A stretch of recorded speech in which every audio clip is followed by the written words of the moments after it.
नमस्कार साथियों, मेरे YouTube चैनल पर आप सभी का हार्दिक स्वागत है। साथियों, आज हम करेंगे कक्षा 8 की कार्यपुस्तिका, हिंदी की जो कार्यपुस्तिका है उपचारात्मक शिक्षण पर आधारित, उसमें पाँचवा जो पाठ है अपराजिता, उसके कार्यपत्रक। इसमें साथियों टोटल 5 कार्यपत्रक दिए गए हैं।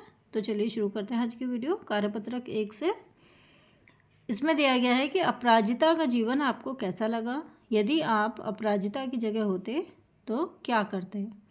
इसमें आप पाठ के हिसाब से अपने आप भी जो आपको अच्छा लगे लिख सकते हैं। मैंने लिखा है कि अपराजिता का जीवन संघर्षपूर्ण था। उसने अपनी दृढ़ इच्छा शक्ति से विपरीत परिस्थितियों में अपना लक्ष्य प्राप्त किया। यदि हम अपराजिता के स्थान पर होते तो शायद इतना दृढ़ आत्मविश्वास नहीं दिखा पाते। इसके बाद है चित्र देखकर अपने विचार लिखिए।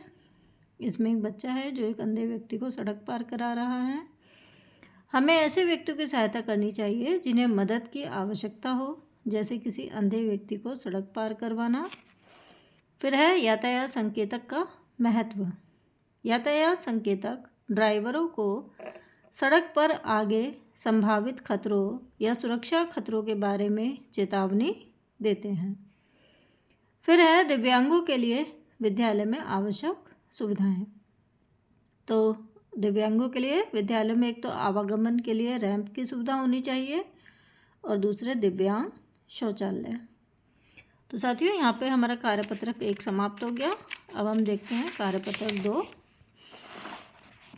यहाँ पर एक गद्यांश दिया गया अनुच्छेद, इसमें विराम चिन्हों का प्रयोग करके दोबारा लिखना है।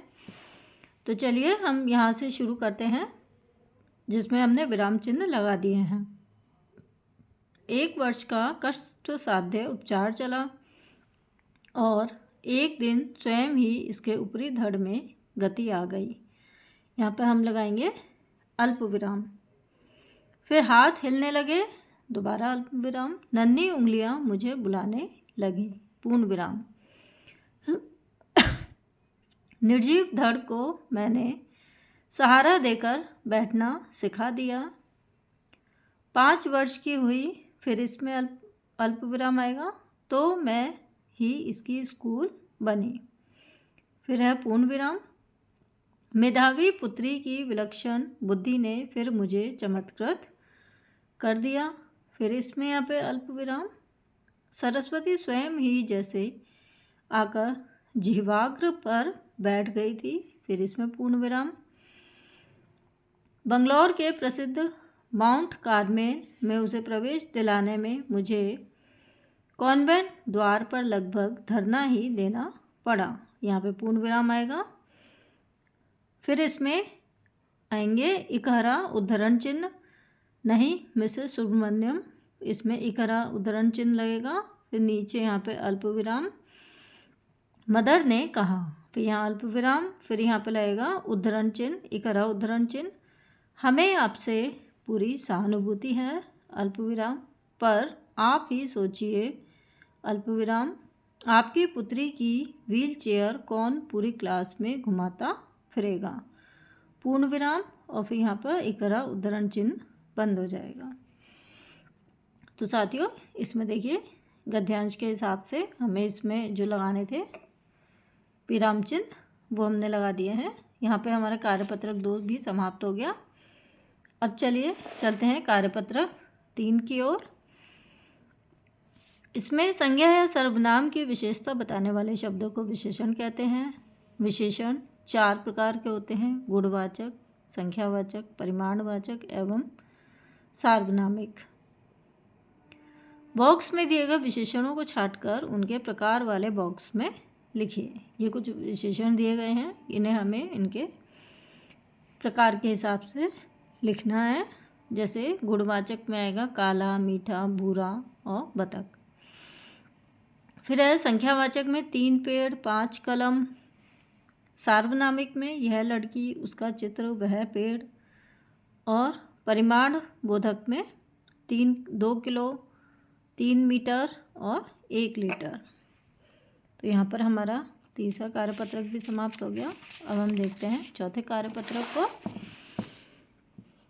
इसमें दिए गए बॉक्स में से विशेषण छांट कर लिखना है। जैसे घोड़ा काला है तो इसमें विशेषण क्या है?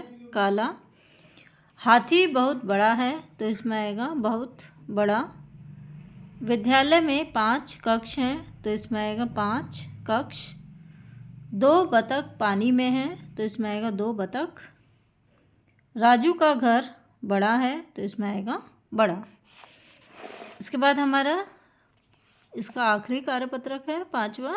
इसमें कुछ दिव्यांग खिलाड़ियों के पिक्चर्स दी गई हैं जिनके बारे में हमें उनकी उपलब्धियों के बारे में लिखना है। तो पहली पिक्चर है हमारी अवनी लेखारा जी के बारे में। अवनी लेखारा भारतीय महिला हैं जिन्होंने 2020 में टोक्यो दिव्यांग ओलंपिक में स्वर्ण पदक जीतकर गौरवान्वित किया। इसके बाद है अरुणिमा सिन्हा, भारत से राष्ट्रीय स्तर की पूर्व वॉलीबॉल खिलाड़ी तथा एवरेस्ट शिखर पर चढ़ने वाली पहली भारतीय दिव्यांग है। फिर है मरियप्पन थंगावेलु ने ऊंची कूद T24 श्रेणी में 2016 में स्वर्ण पदक जीता। फिर है भारत के चैंपियन पैरा तैराक भरत कुमार विश्व खेलों में स्वर्ण पदक विजेता हैं। भारत के लिए विश्व चैंपियनशिप में रजत पदक विजेता हैं।